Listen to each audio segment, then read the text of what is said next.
Come explore the worlds of National Geographic video. This program is made possible by a grant from the people of Chevron. We're proud to bring new worlds to your world.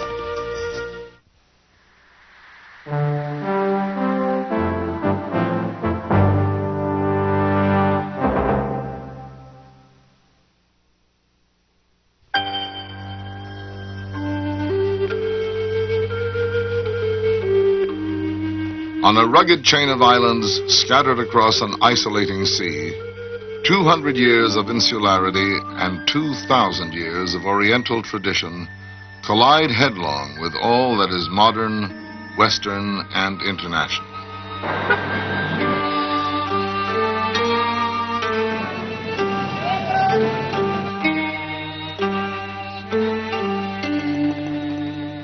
In past ages, this resilient nation was able to retain its time-honored ways while welcoming ideas and beliefs that swept in from across the seas. Today, it struggles to preserve the ancient arts that have traditionally given richness and beauty to the lives of its people.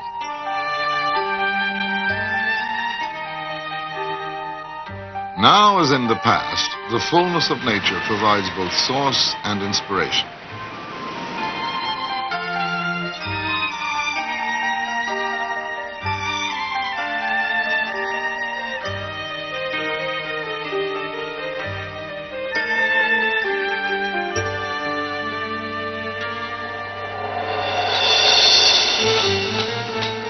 Fusing metal with fire, a swordmaker forges a noble symbol of his nation's heritage, while a theatrical performance keeps the history of a people alive. Through these creators, the heartbeat of an ancient culture pulses through a contemporary society.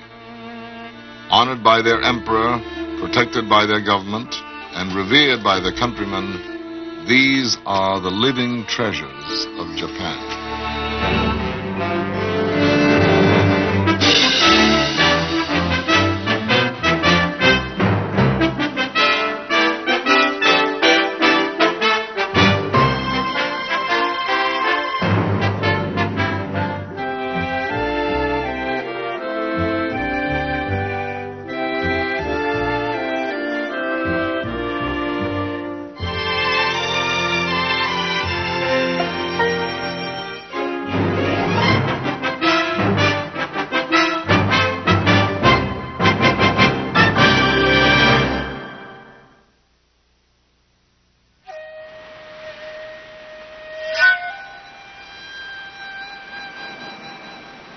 In the dark mists of prehistory, the turbulent waters that sweep the coastline of Japan divided the scattered islands from the Asian mainland. Later, like a magic carpet, these same seas carried art and architecture, scholars and warriors, the teachings of Buddha and Confucius, from China and Korea to the island empire. Conscious borrowers, the Japanese skillfully transformed foreign ideas into ways and objects which were uniquely their own. Their early political system was patterned after that of China, but power gradually shifted from the emperor to the shoguns.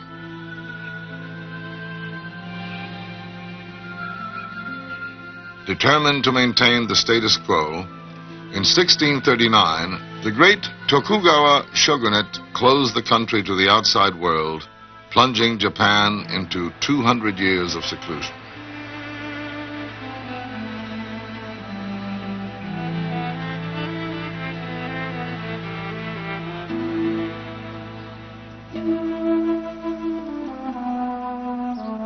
During the centuries of isolation, while Japan enjoyed peace and stability, an exquisite, refined aesthetic developed.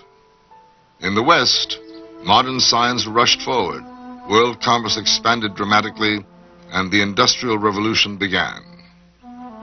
But in Japan, it was as if time stood still.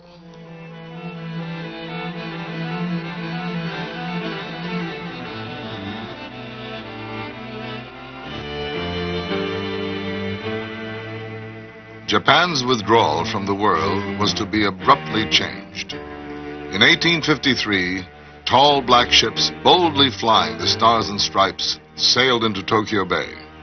A shiver of fear ran through the empire as temple bells rang out the alarm.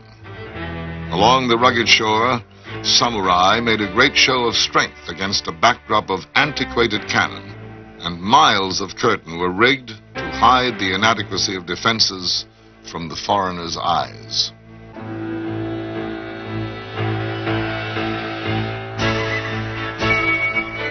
But the intruders were undaunted.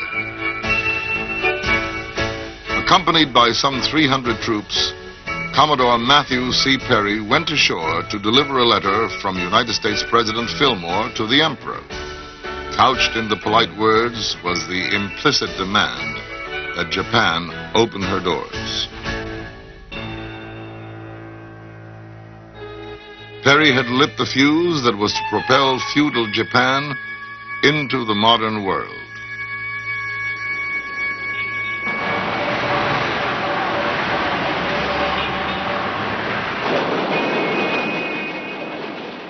In just 100 years, this country has transformed itself from an isolated feudal state into one of the greatest industrial societies on earth, a nation whose gross national product is third in the entire world. Yet, with all its 20th century vitality, with its fervent adoption of contemporary modes, the Japanese remain resolutely Japanese.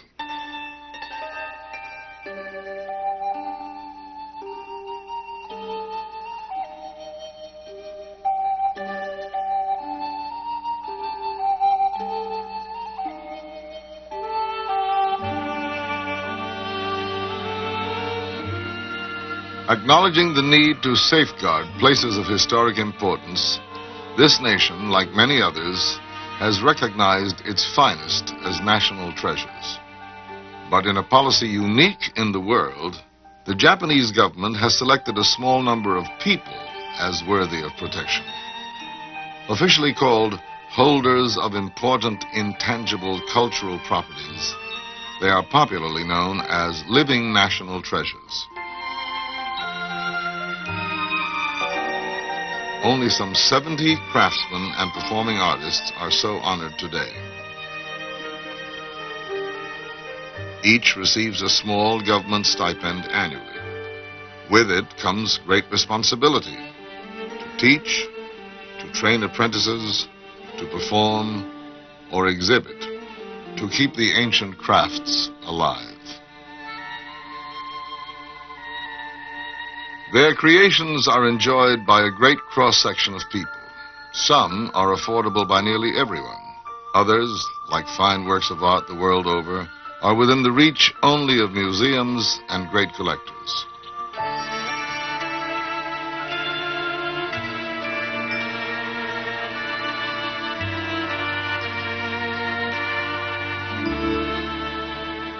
Toyozo Arakawa, 87 years old, was named a living treasure for his mastery of a craft whose history stretches back thousands of years to Japan's Stone Age.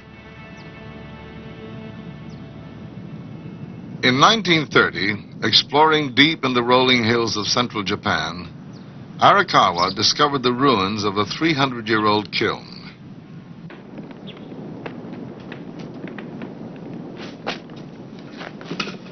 For centuries, distinctive pottery had been made here, but the ancient technique of creating it had vanished.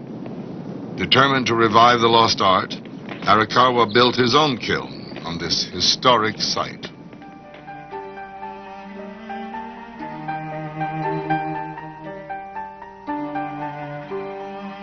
Struggling for years to reproduce the old glazes and textures, he eventually triumphed, crafting works of black Seto and Shino ware said to surpass those of earlier times.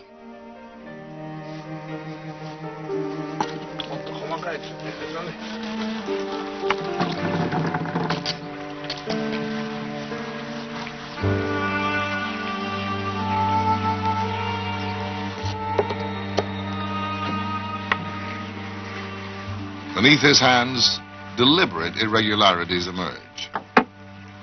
He says if you put too much effort into it and get too concerned about technique, the work is all the worse for it. The wheel just turns naturally of itself, and the hands move, and somehow a bowl is made. His preference for understated beauty is closely associated with Zen Buddhism, as is the tea ceremony.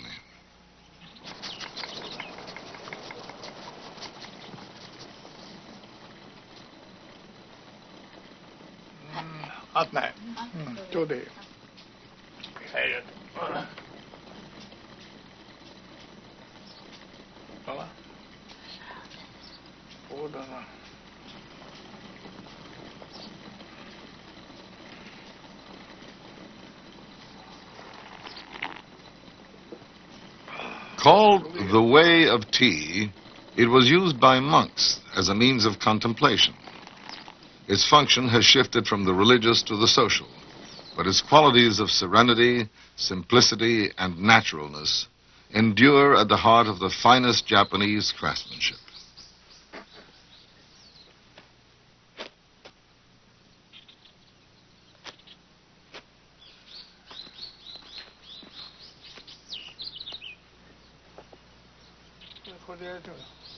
Mr. Arakawa's son has returned to help his father in the firing that will soon take place.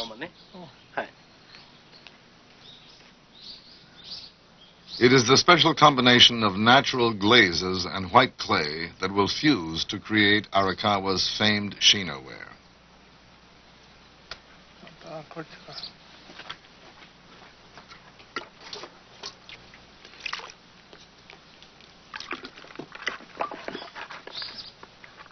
Arakawa says, "I surround myself with the beauty of nature to create." He believes if the artist absorbs that beauty, he can describe it in his works.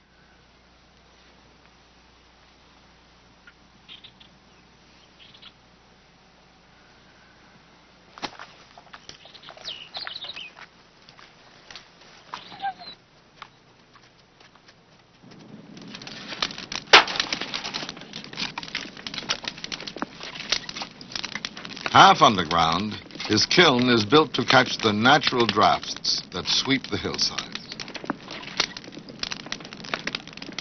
Day and night, over the next 10 days, it must be attended constantly for the shino and seto wares sealed within to fire successfully.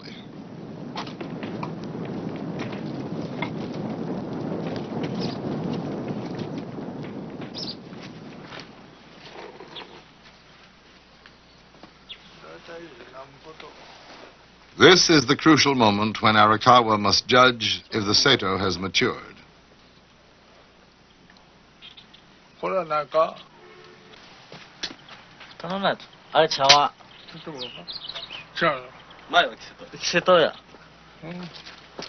Only after he quenches the tea bowl in cold water will he know if the lustrous black glaze has oxidized properly.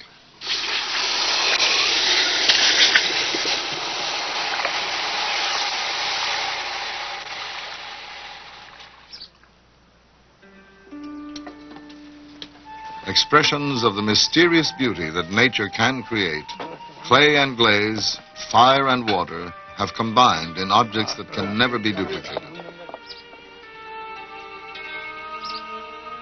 Arakawa says he makes them for his own study, though each will sell for thousands of dollars. But it is the spirit of their maker and of the potters who created here centuries before him that gives the works bearing the mark of Arakawa their true and lasting value.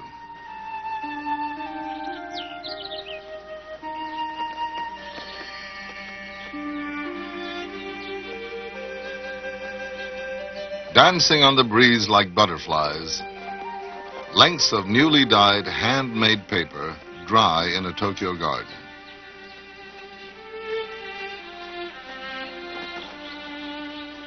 Layer upon layer, they will be applied to the evocative, somehow mystical dolls crafted by Juzo Kagoshima.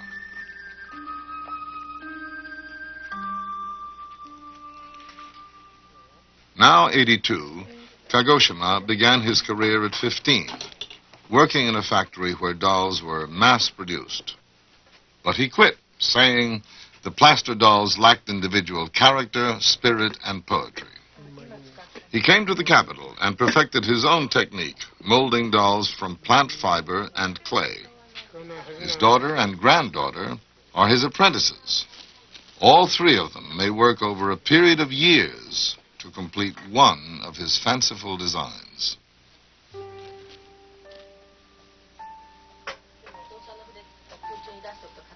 The doll-making tradition he follows reaches across 4,000 years of Japanese history.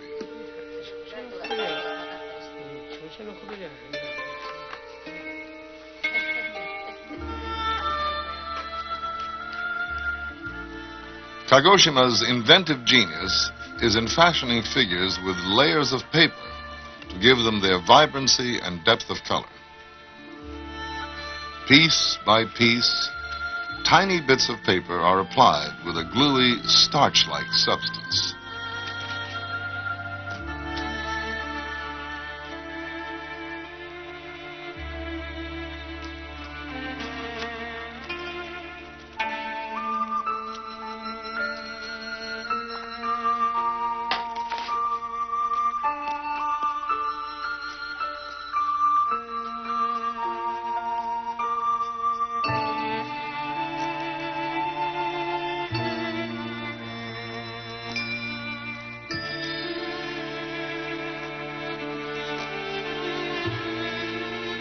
A poet of renown, Kagoshima says, "I started writing poems right after I started making dolls. At first sight, dolls and poems may seem different, but the difference between them is just material." Written in a fixed form of Japanese verse, one of his poems translates, "In this complex world, I devote myself to the making of dolls, hoping they may turn out to be gentle and contented."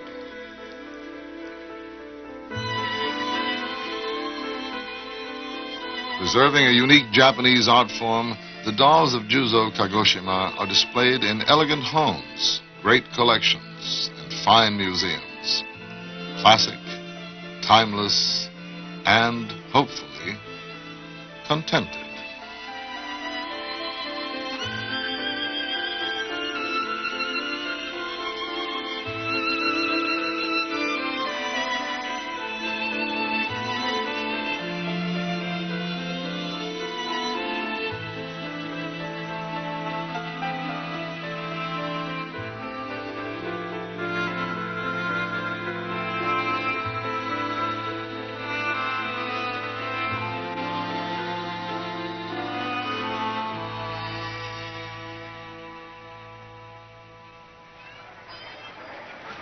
During Japan's long period of isolation, an urban merchant class arose.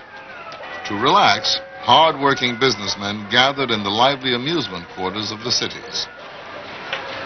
Here in Osaka's Dotonbori district, a rich theatrical tradition began that still lives 300 years later.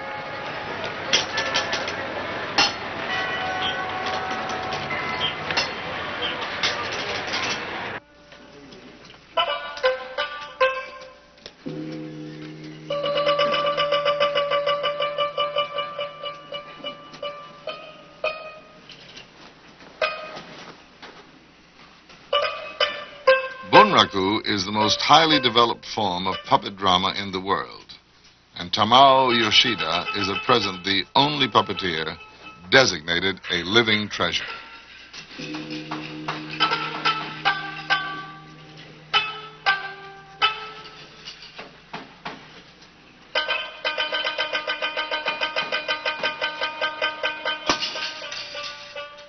In this theater, where dolls of wood and cloth portray human life, Yoshida says, "It is the artistry of revealing the hara, the inner center of emotion and spirit, that the chief puppeteer wants to attain." 3 men are required to manipulate the heavy dolls that portray the main characters. Only the face of the head puppeteer can be seen. Dressed and hooded in black, His two assistants are accepted by the audience as invisible. This play tells of a samurai who seeks to avenge his father's murder.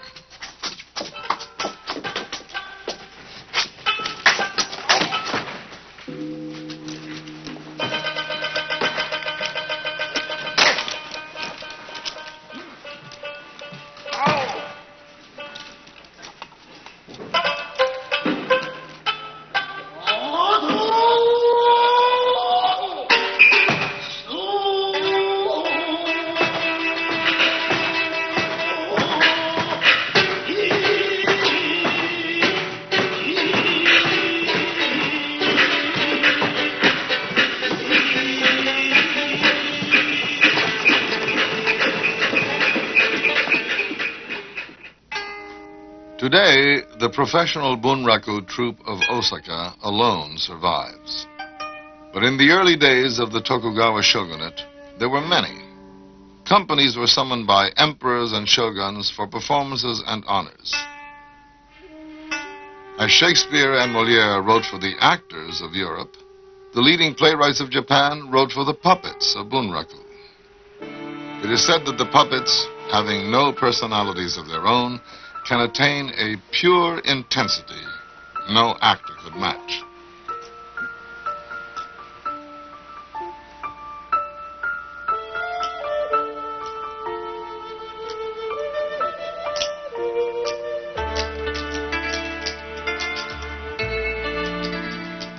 A system of toggles and pulleys makes it possible to manipulate the hand-carved heads whose mobile features eloquently express every human emotion, including jealousy.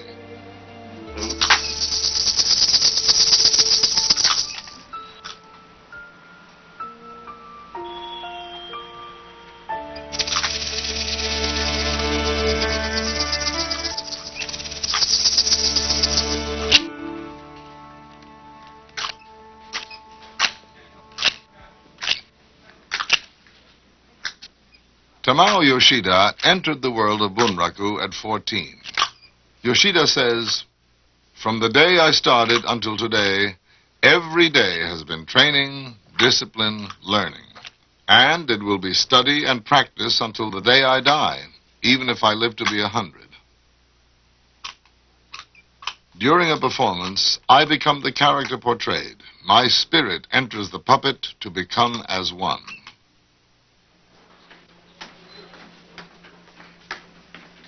Now 62, he has 3 apprentices.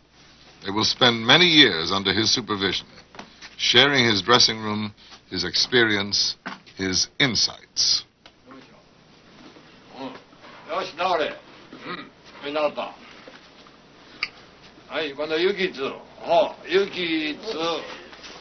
When Yoshida retires or dies, his second apprentice will take his name. Yoshida says, "To surpass your master pays the debt of what he gave you."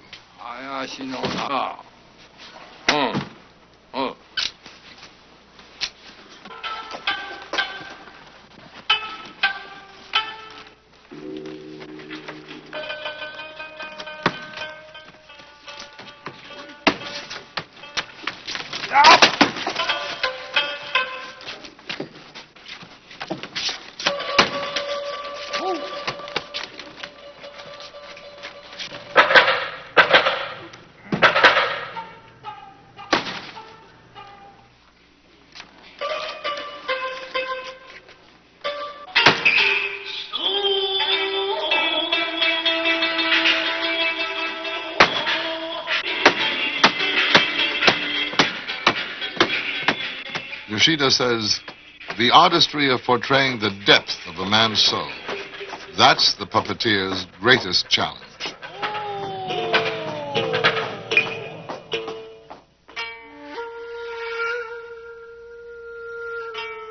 Izumo, departing clouds. These skies inspired the name of a lush and peaceful region, and the elegant handmade papers created there.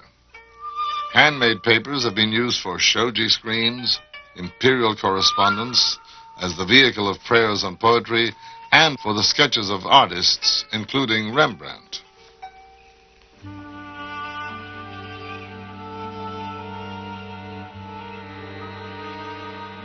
For perhaps 1,000 years, handmade papers have been crafted in this valley.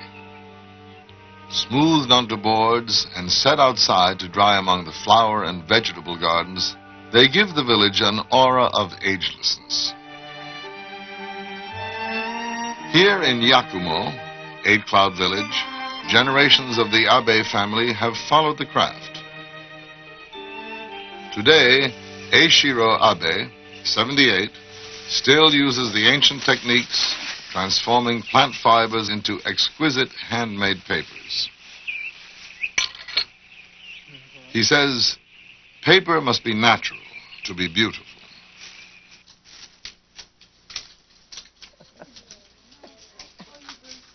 The process begins by obtaining the inner bark of saplings.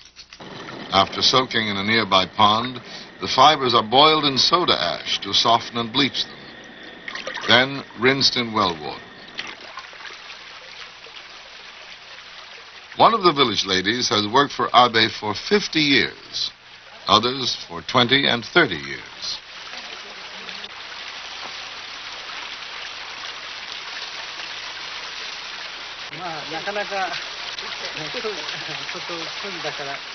Employer and employee feel a lifetime obligation to each other and their jobs, a reflection of the Japanese belief that work is a privilege. Abe's family, too, is involved. His wife assists as he disentangles the wood fibers.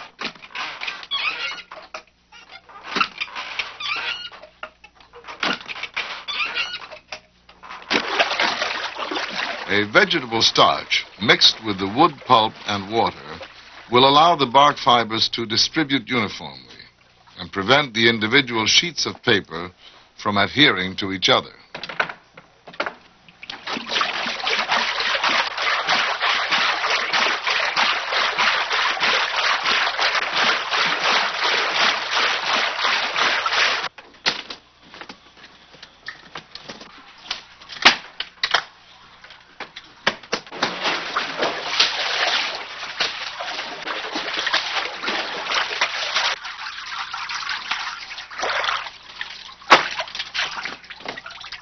In the year 610, a Japanese prince is said to have watched a Korean priest make paper and urged local craftsmen to master the technique.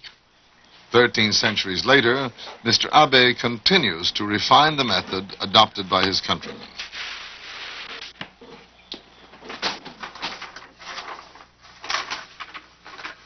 After draining, the sheets of paper are brushed on boards to dry.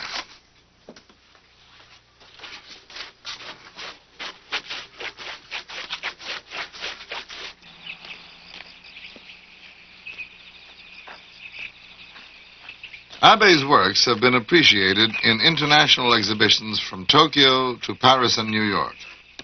But he is one of a declining number of craftsmen still producing handmade paper.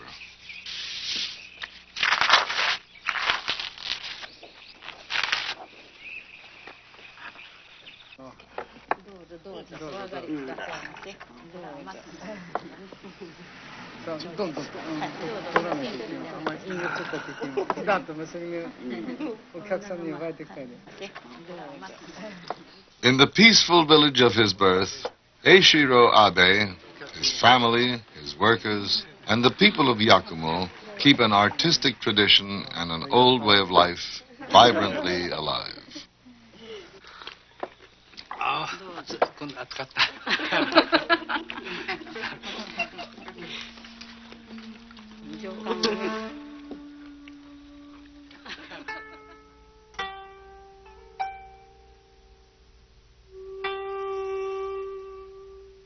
"11 centuries ago, the harp-like sounds of the koto drifted across the seas from China to become the music of the Japanese court. As Japan's arts flourished during the peaceful years of isolation, the koto created a music of unprecedented popularity. Its playing became an accomplishment for the daughters of the rich commercial class, as well as the nobility. Born to a samurai family, Fumiko Yonekawa began her musical education at age 3. Now 86, she has been teaching koto since 1917. はい、それからさくら大きい声で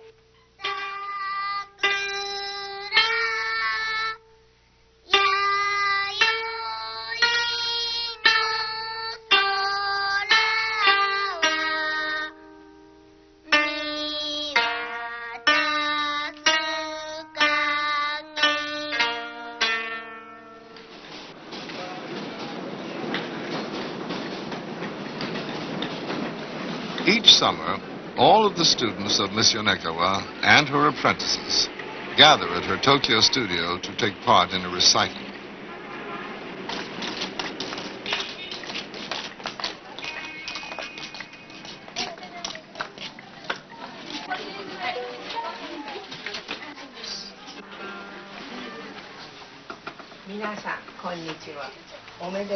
Miss Yonekawa presides over the long day.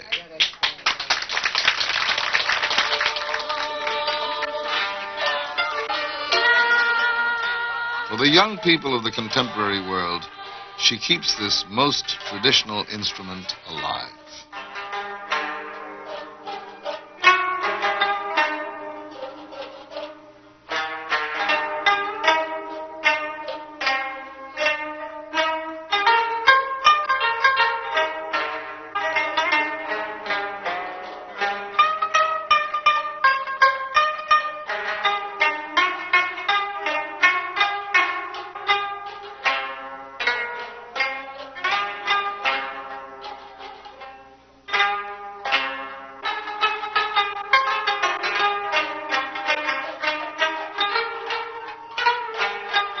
Through the hands of this woman, in an age when even Japan turns from the traditional to rock and roll, the music of a more graceful era resonates from the past into the present, and through her students will resound into the future.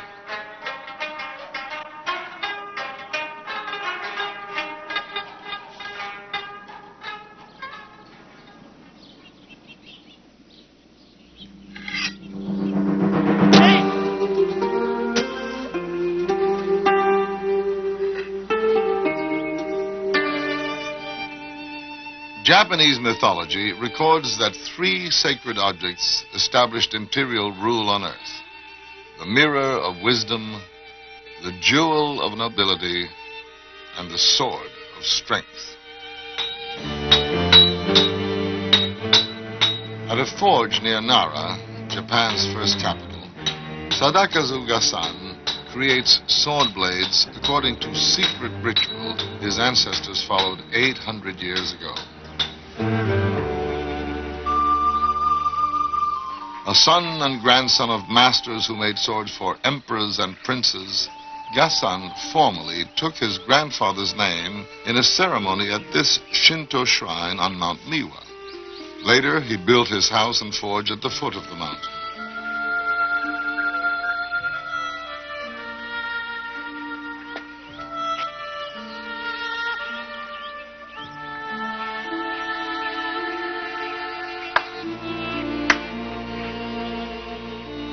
Now, each morning, he prays here before beginning his day's work.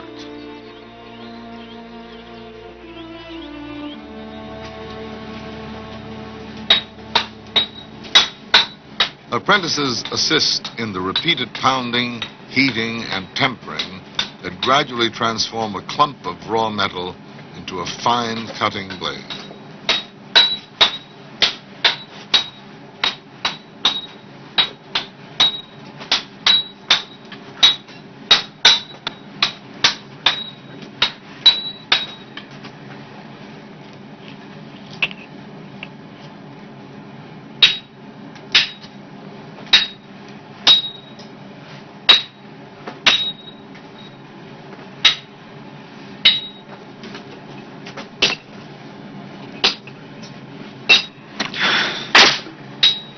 To create a steel object that combines the extremes of flexibility and hardness requires layering.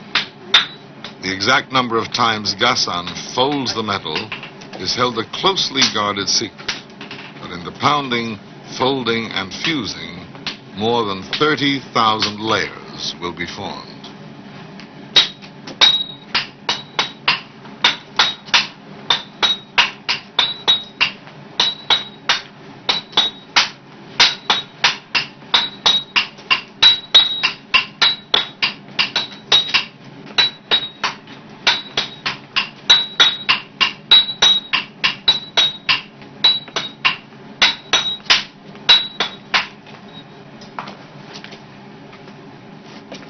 When the blade has been shaped and ground to remove imperfections, Ghassan applies clay, carbon, and whetstone powder to the surface to harden the cutting edge. And if all goes well, this curved cedar leaf pattern that is the ancient hallmark of his family will emerge on the finished blade, transmuted by the mysterious process that occurs in the final heating and quenching.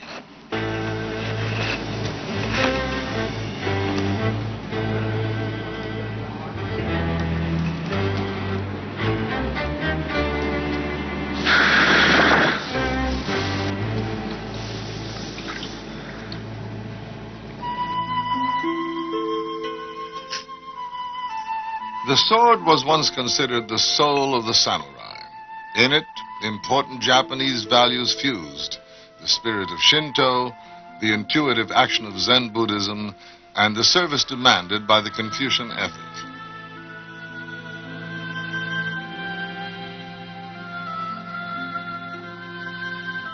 Today, the swords of Ghassan are appreciated in the timeless Japanese response to beauty.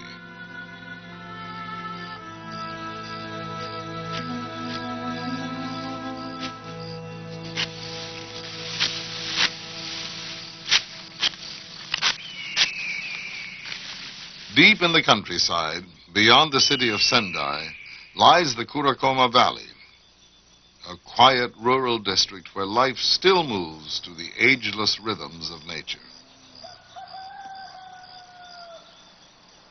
Here where she was born, Ayano Chiba makes indigo-dyed hemp cloth as her ancestors did, performing every step of the process from growing the plants to weaving the cloth and dyeing it.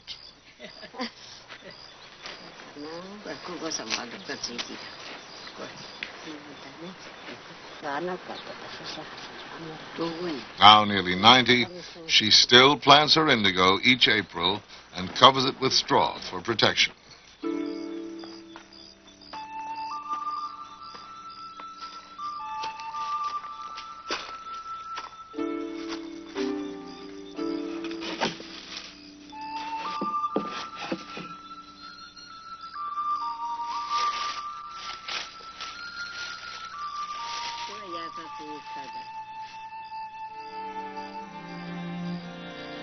When the tiny seeds have matured and the leaves are ready to harvest, she'll sun-dry and ferment them to create the deep blue dye.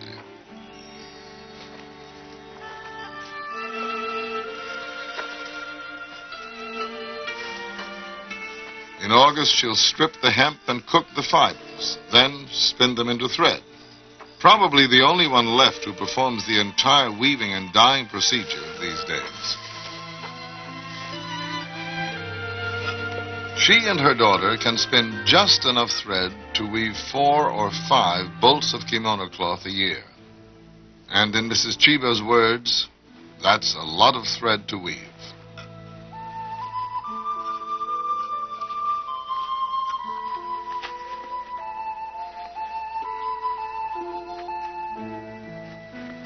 A cheerful person by nature, she seems happiest here. Her days at the loom began when she was only 14 years old. These days, she says she awakens at 4 a.m. and just waits for morning's first light so she can begin weaving.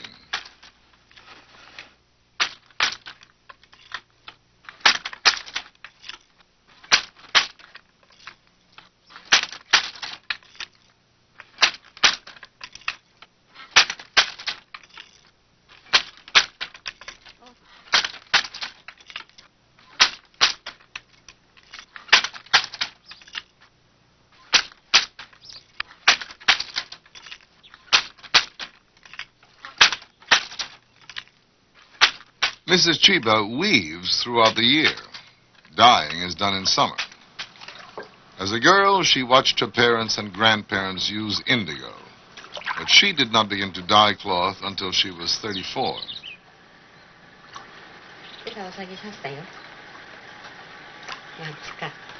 Today, her 60-year-old daughter is her apprentice, and her great-great-grandson watches them.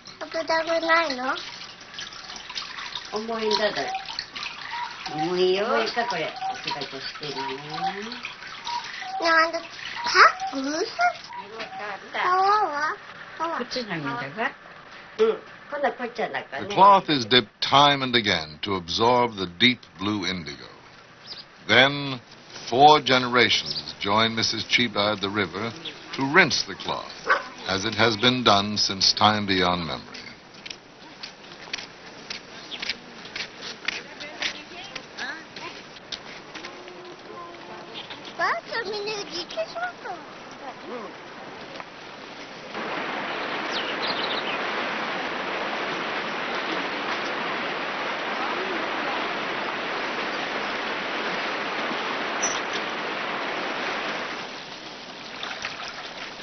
When properly rinsed, Mrs. Chiba's fabric will be color fast. She says it will last over 100 years, its color only deepening with age.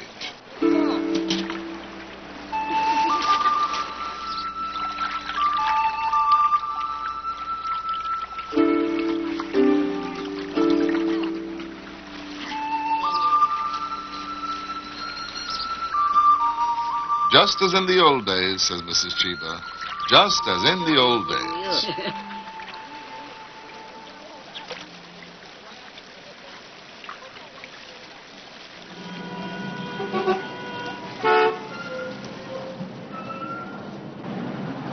Tokyo was probably the world's largest city during Japan's 200 years of isolation.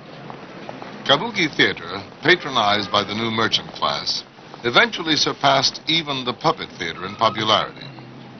Today, it is Japan's favorite classical theater, and Tokyo's Kabukiza, the stage of the celebrated actor Utaemon Nakamura.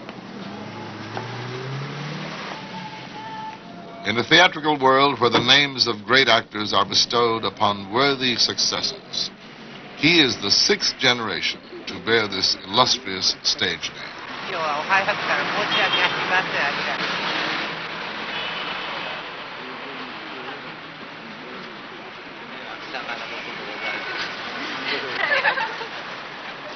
Son of a noted actor, he entered the demanding world of kabuki when he was only 5 years old.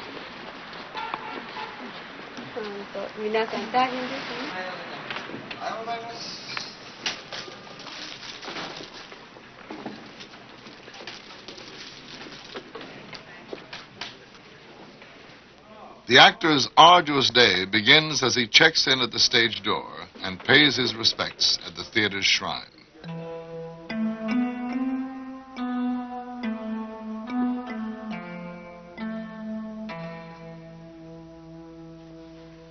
Kabuki dates from an entertainment begun by a priestess at the turn of the 17th century. But the shogunate feared the effect of the performances on the morality of audiences. In 1629, attempting to protect public morals, the government banned kabuki performances by women. From that time, all kabuki parts have been played by males.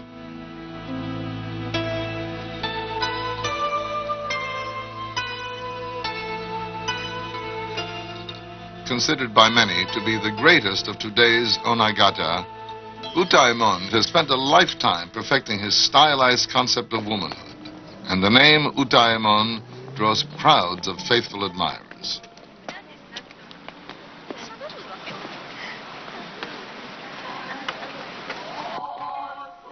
Now 64 years old, Utaemon believes female impersonation is not merely imitation of woman and her behavior, but stresses the essential nature and beauty of which women themselves are not fully aware.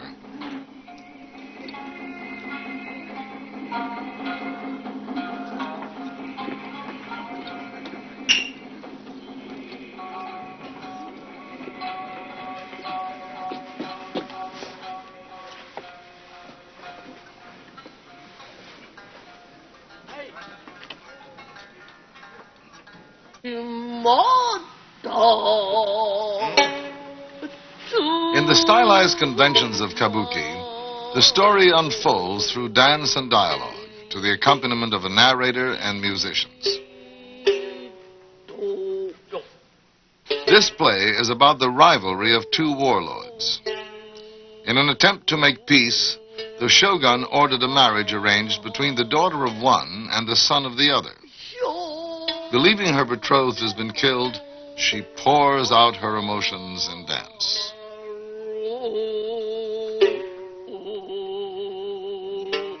But the fiancée is alive, posing as a gardener in her father's household.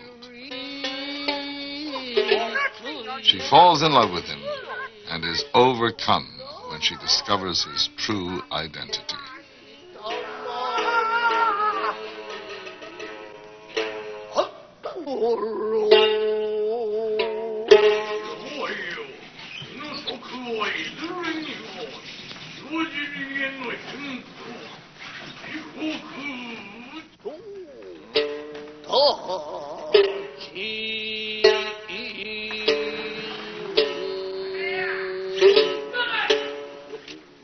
Her father, a clever man, is not deceived.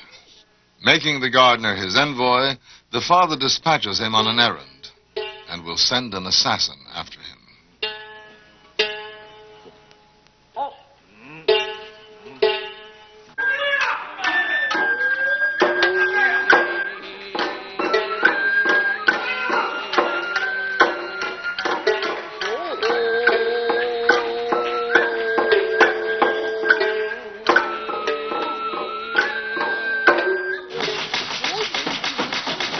Like many kabuki plays, this was originally written for bunraku, and the actors' movements pay homage to the puppets.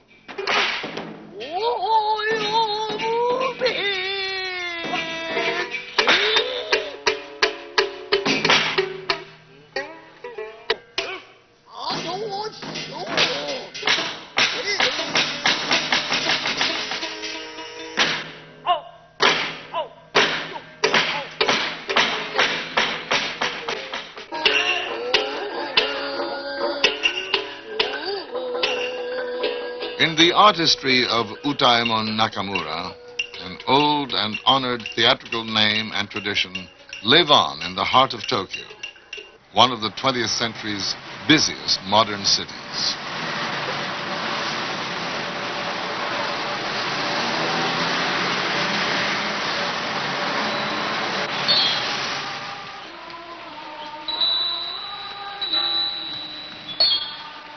Only 30 miles from Tokyo's hectic streets, the parishioners of Noninji Temple gather on a day the ancient Buddhist almanac declares to be auspicious.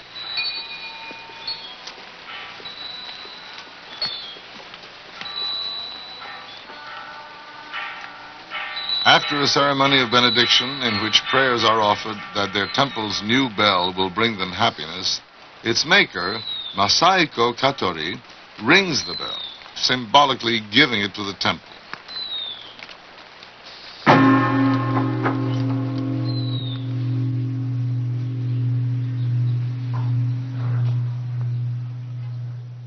The bell, like all those of Katori's creation, was forged in Takaoka, a busy industrial city that is the home of Japan's largest foundry for handmade metal works.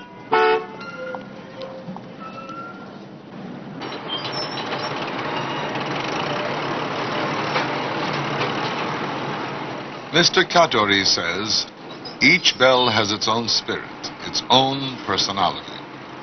Working from his original design, he carves scenes from the life of Buddha into a section of the mold from which a new bell will be cast. These sections of outer mold are formed of clay, encased in iron shells, and eventually joined together. Then, they are lowered over the inner mold.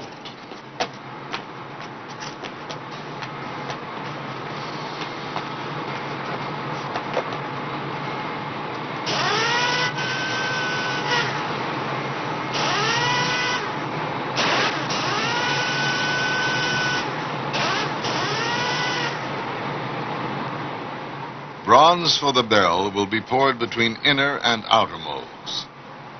Priests from the temple that has commissioned it are here to pray for the creation of a bell whose sound will bring peace of mind to the listener.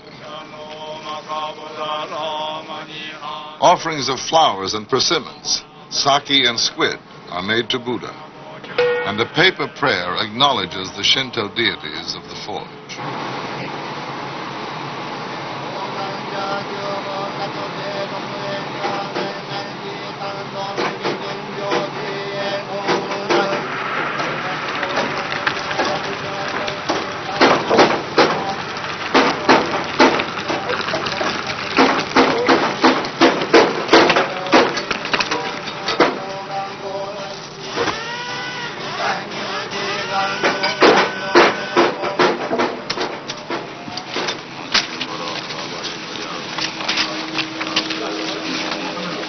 Copper plates bearing the names of parishioners who have made donations and prayers written on paper are added to become part of the bell.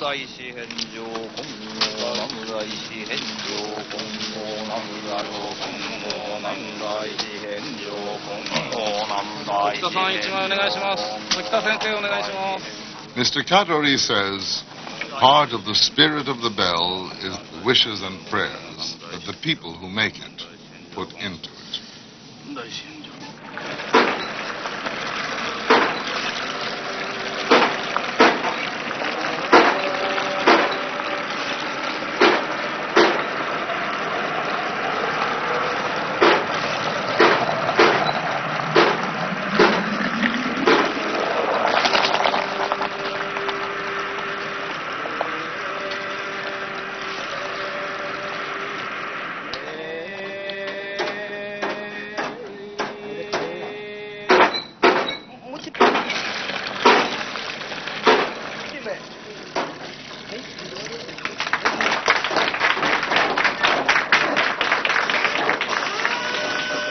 Now the bell must cool for 12 hours before it can be determined if the casting has been successful.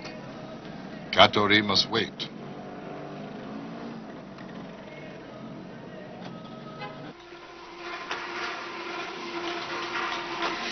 In early morning, he returns to the forge. By tradition, the bell will be rung only once to test it before it is hung at the temple that commissioned it. But first, clinging bits of clay are removed. Mr. Katori says the most difficult thing in the creation of a bell is finding the right form. His experience is that a beautiful shape gives a beautiful tone.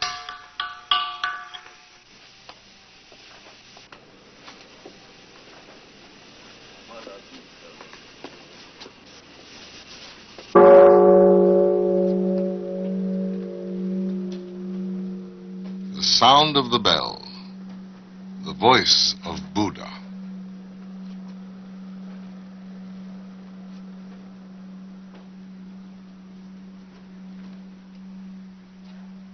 This is Mr. Katori's 96th bell. Others ring out from Japan's most revered temples, foreign lands, and Hiroshima, where the peace bell was his personal gift to the city and the world. The voices of his bells carry his hopes for peace over the earth.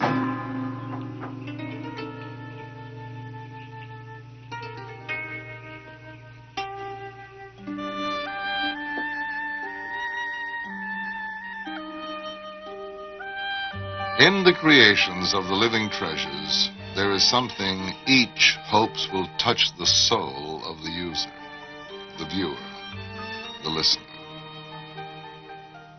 Through their hands, hearts, and minds, these great masters pass forward the torch of a unique artistic heritage, that their talents may live beyond their numbered days on earth.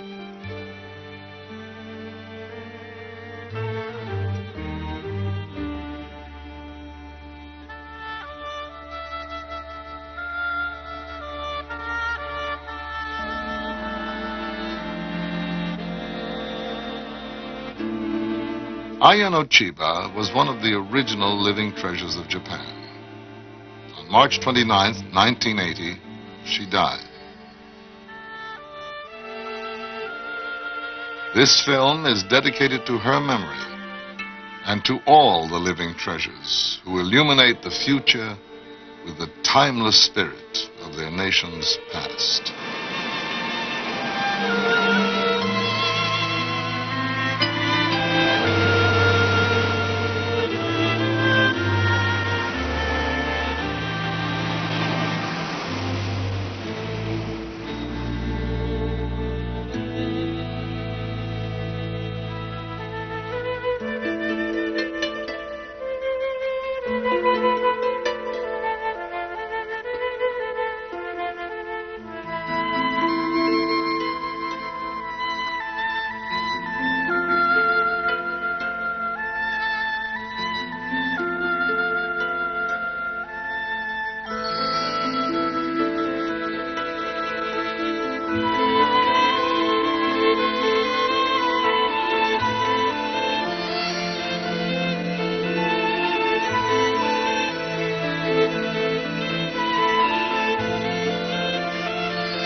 Coming soon from National Geographic Video. If she wasn't so feared, she wouldn't have to hide. If survival came easy, she wouldn't have to kill. And when she hungers, Africa knows no greater fury.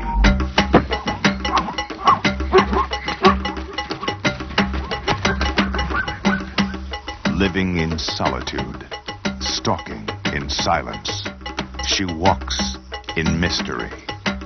National Geographic presents an intimate portrait of a mother and her young. Venture into the lair of the secret leopard.